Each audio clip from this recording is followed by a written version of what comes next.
apabila menyimpan uang di bank tidak dipakai transaksi dalam 3-12 bulan, maka dibekukan oleh PPATK. Jadi kalau rekening bank saudara tidak dipakai dalam 3-12 bulan, maka rekening saudara akan dibekukan oleh PPATK. Nanti untuk mencarikannya bakal repot.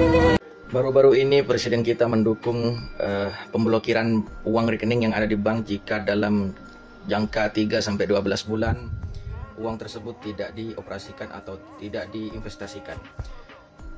Ini sangat bagi saya tentunya sebagai buruh migran di luar negeri, ini sangat mengecewakan.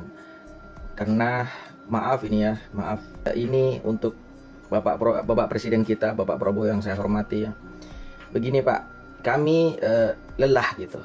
Di Indonesia ijazah kami tidak mendukung karena kami bukan tamatan yang tinggi sekolahnya. Kami berjuang pergi ke luar negeri mencari sesuap nasi, artinya ingin mengubah nasib.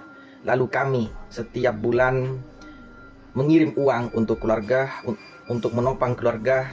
Sisanya kami simpan di bank hanya demi apa? Saat kami pulang nanti, jika kami pulang, maka setidaknya ada yang bisa saya banggakan saat pulang nanti. Uang kami simpan di bank. Harapan kami saat kami pulang ada untuk masa depan kami, setidaknya secerca harapan menopang hidup ini, keluarga kami di rumah gitu. Intinya Pak, ini sangat mengecewakan karena jujur uang yang saya simpan di bank itu memang saya tidak operasikan kemana-mana. Mau diinvestasikan kemana jalannya Pak?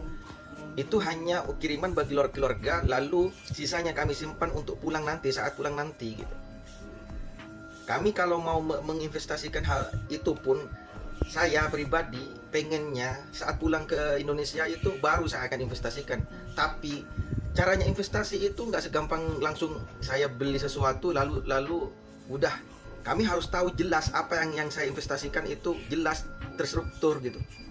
Jadi kalau sampai dibekukan oleh PPKT ini, lalu apalah nasib kami yang tiap bulan mengumpulkan uang lalu mengirimkan ke Indonesia. Katanya kami dibilangnya pahlawan devisa negara, lalu ada kebijakan seperti ini. Ini sangat mengecewakan banget Pak. Tolonglah Pak ya. Kami ini bukan orang yang ingin jahat kepada negeri kami, enggak Pak. Kalau sampai dibekukan, cara mencairkannya itu susah juga, susah lagi. Itu pun data kami semuanya diretas. Jika sampai saat dalam jangka 3-1 tahun uang itu masih tersimpan di bank, maka negara berhak membekukan itu. Wah, bagi saya itu sangat tidak mengenakan didengar gitu. Apakah kami harus simpan di luar bank, artinya di berangkas? Saya nyawa berangkas kemana Pak? Ditaruh di rumah. Ada kasus-kasus yang katanya menyimpan uang di rumah, di bawah kasur, di bawah bantal, akhirnya apa? Dimakan rayap. Kami hanya nyewa berangkas di bank, dan kami pun bayar kan, bank memotong pajak di situ setiap bulannya. Apakah itu kurang? Haruskah kami investasi kemana Pak? Ini yang harus dipertanyakan, ini yang harus diperjelas Pak. Jika bank maunya seperti itu, wah, saya nggak mau banding-bandingkan. Kalau di sini bank di Arab Saudi yang saya tinggali ini, saya walaupun 1 tahun 2 tahun nggak pernah investasi, walaupun saya nggak ngirim, yang penting uang itu ada di situ, nggak kena potongan, nggak kena seperti ini sampai dibekukan. Aduh, ini gimana ini? Sumpah ini berita yang sangat-sangat bagi kami sebagai pejuang rupiah di luar negeri sangat renyuh. Karena kami tidak tahu harus percaya ke siapa lagi. Ngomongin percaya ke negara-negara mau miskinkan rakyat seperti ini gimana ini? Ini cara memiskinkan secara massal ini, bukan mensejahterakan ini.